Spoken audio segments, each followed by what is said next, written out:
Good morning, Alex and friends. I'm Grace. Today is Friday, May 29th, 2026, and you're listening to Alex's News.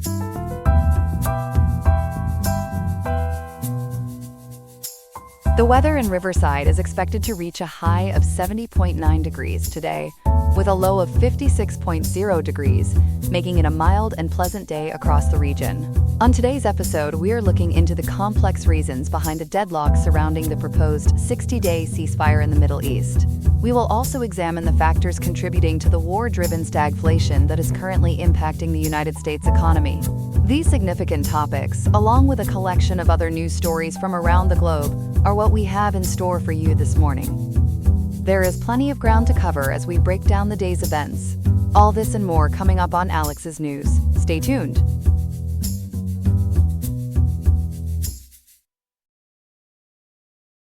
Good morning, everyone. We're starting today with a fast-moving situation in the Middle East, where tensions between the United States and Iran have taken several dramatic turns this week. There's a new military threat against Oman, fresh strikes in the Strait of Hormuz, and a fragile ceasefire hanging in the balance. Our reporter Ethan has been tracking all of it. Ethan, thanks for joining us. Good morning, Grace. Yeah, it's been a remarkable few days, and honestly, the situation is shifting hour by hour. The backdrop here is the war that began on February 28th, when U.S. and Israeli forces launched a massive preemptive campaign against Iranian targets. That's about 3 months ago now, and what we're seeing this week is really the most volatile moment since the opening strikes. Let's start with the headline that surprised a lot of people. President Trump threatened Oman? Walk us through what actually happened. That's right, Grace. According to Al Jazeera and The Guardian, during a cabinet meeting this past Wednesday, May 27th, just 2 days ago, the president responded to reports that Muscat and Tehran were discussing joint control over the Strait of Hormuz. Trump said, quote, "Oman will behave just like everybody else, or we will have to blow them up," end quote.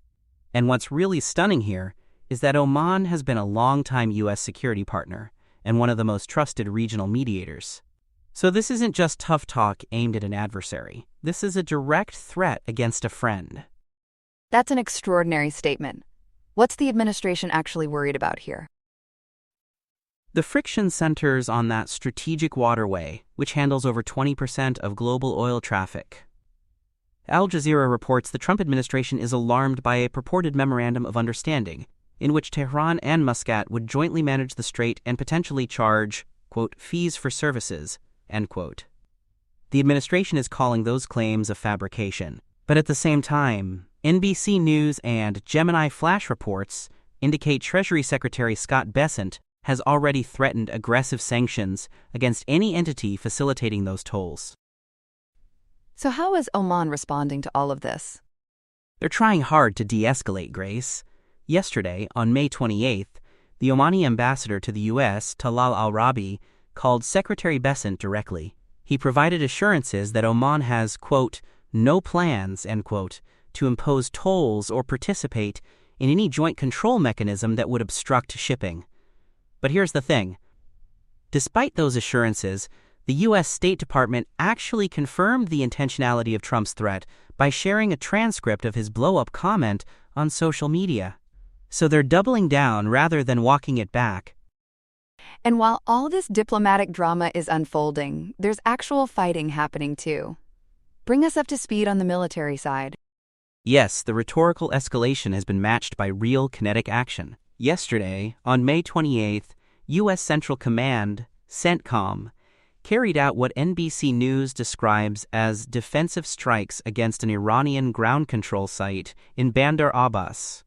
Those strikes targeted drones that posed a clear threat to shipping in the Strait of Hormuz. So the U.S. is framing this as protective rather than offensive, but obviously from Tehran's perspective, it looks very different. And did Iran hit back? They did, and quickly. The Islamic Revolutionary Guard Corps, the IRGC, claimed to have struck a U.S. airbase.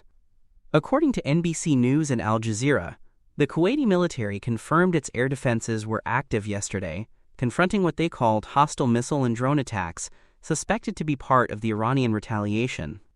And on top of that, the Iranian Navy fired warning shots at 4 commercial vessels attempting to pass through the strait without authorization. That sounds like exactly the kind of incident that could spiral. What's it doing to oil markets? Predictably, prices are jumping. The Guardian reports U.S. crude has spiked to approximately $90 per barrel. And when you consider that more than a fifth of the world's oil moves through that strait, even the threat of disruption sends shockwaves through global markets. Drivers, airlines, shipping companies, everyone's going to feel this if it continues much longer. Now, against all this, there's apparently a ceasefire being negotiated. How is that even possible right now? It's remarkable, but yes, there's a provisional peace agreement currently being mediated by Pakistan. According to NBC News and Gemini flash reports, negotiators reached a memorandum of understanding yesterday, May 28th, to initiate 60 days of intensive discussions. But the deal remains in what's being described as a stalemate. It's waiting for final approval from both President Trump and the Iranian senior leadership, and neither side seems ready to sign off. What's Vice President Vance saying about where things stand? The Guardian and NBC News report that Vice President J.D. Vance has stated the U.S. is, quote, not there yet, end quote, on a final agreement. And there are some really significant hurdles. One is what Trump is calling a mandatory request, that regional allies, including Saudi Arabia and Qatar, sign the Abraham Accords and recognize Israel. Another is Iran's highly enriched uranium stockpile, which remains a major sticking point.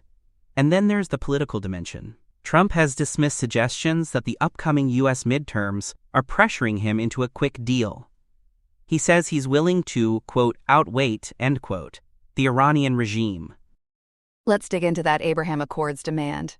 How are Gulf states reacting to being told they have to sign on? With a lot of pushback, frankly. Gemini flash reports, citing Reuters and Bloomberg, lay out the responses. Saudi Arabia has maintained its long-standing condition that normalization with Israel requires a, quote, credible, irreversible pathway, end quote, to an independent Palestinian state. Qatari officials have characterized Trump's demand as premature and are focusing on their role as a neutral mediator. And the UAE, which is already a member of the Accords, has expressed deep concern that linking normalization to the ceasefire could, quote, plunge Gulf economies into chaos, end quote. There's also a legal question hanging over the U.S. threats. The strait isn't exactly open ocean, is it? No, and this is an important nuance. President Trump asserted that the Strait of Hormuz is international waters. But Al Jazeera and legal experts have noted that most of the strait is actually comprised of Omani and Iranian territorial waters. Under the UN Convention on the Law of the Sea, known as UNCLOS, these are international straits governed by the regime of transit passage. That means coastal states cannot legally impose tolls, but they do maintain territorial sovereignty. So the legal picture is more complicated than the administration's rhetoric suggests. And remind us how this war was originally justified. There's been some controversy around that, hasn't there?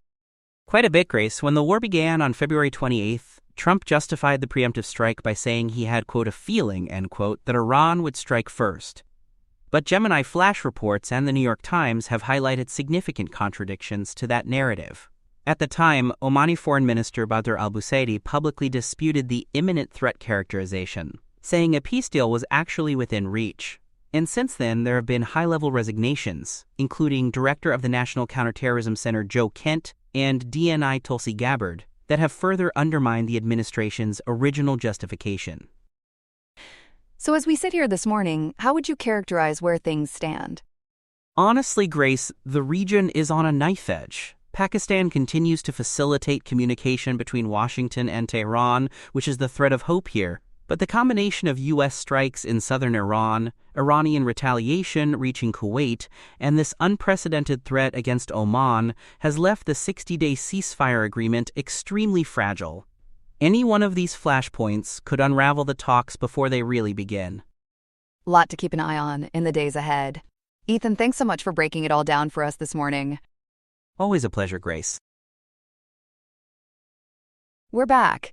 And now to our second story this morning, the U.S. economy and what some are calling an inflationary fever.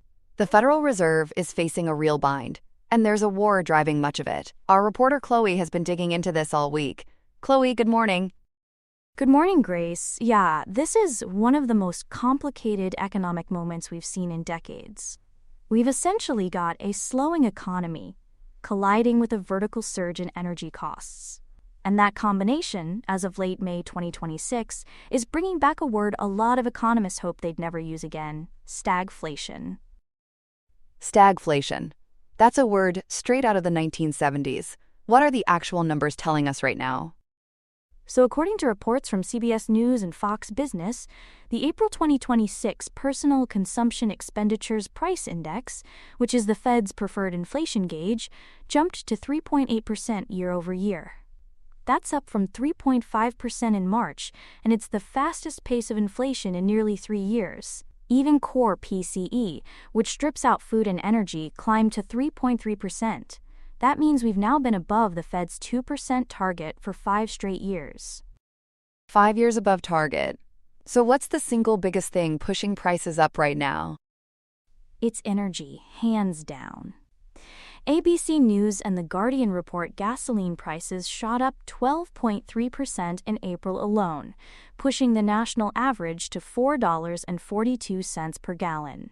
And those costs don't stay at the pump. They've trickled into groceries, which rose 0.5% in April, and into shipping, fertilizers, aluminum, basically everything that moves or grows.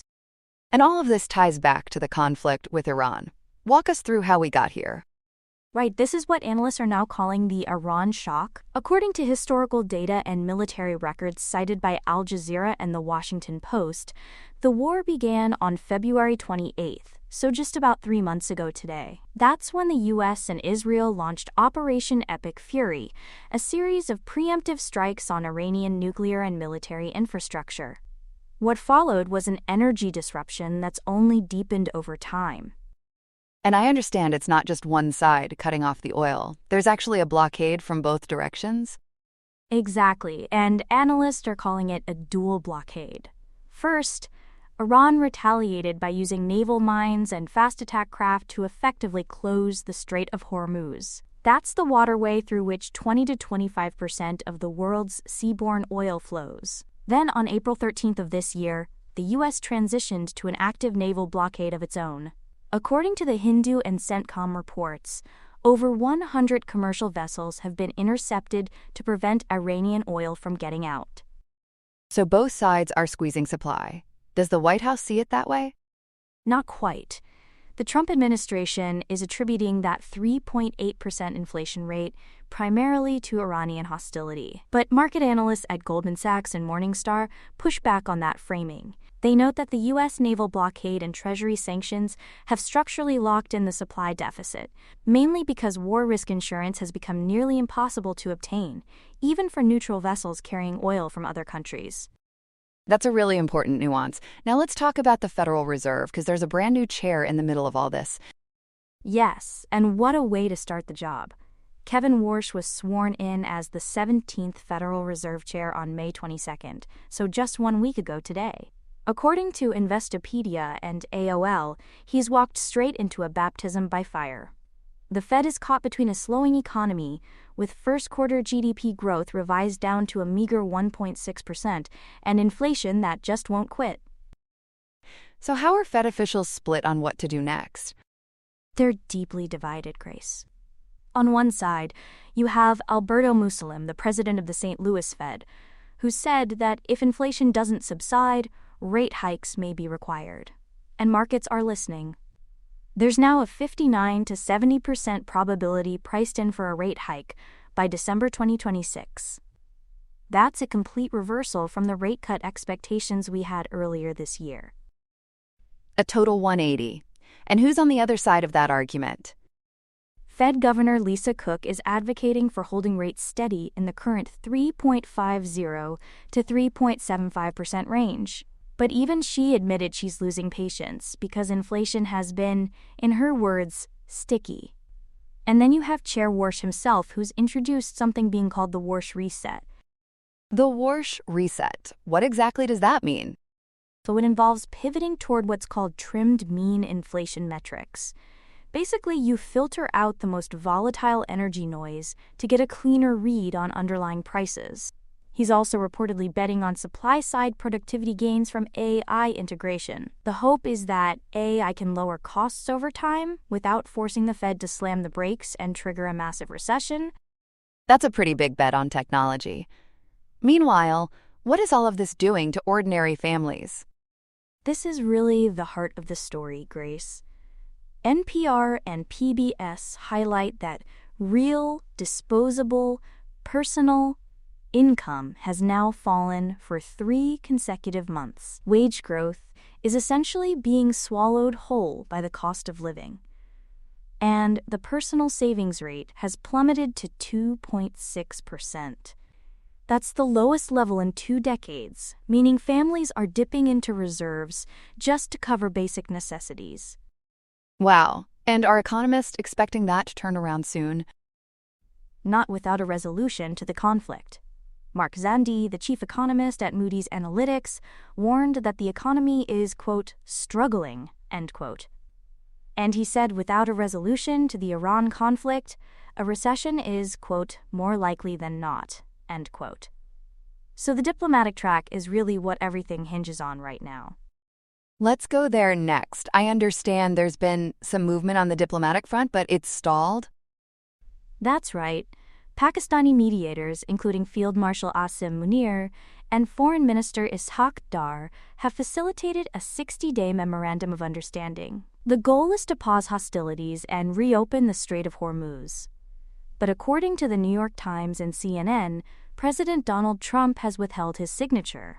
He's demanding what aides are calling America First revisions before he'll sign on. What kinds of revisions is the president pushing for? 2 main demands. The first is what's being called the no tolls demand. Trump insists that Iran waive all proposed protection fees for vessels passing through the strait. The second is a demand for the immediate relocation of Iran's 900-pound stockpile of highly enriched uranium to a neutral third party. Both of those are major sticking points. And the markets are watching this minute by minute, I imagine. They really are.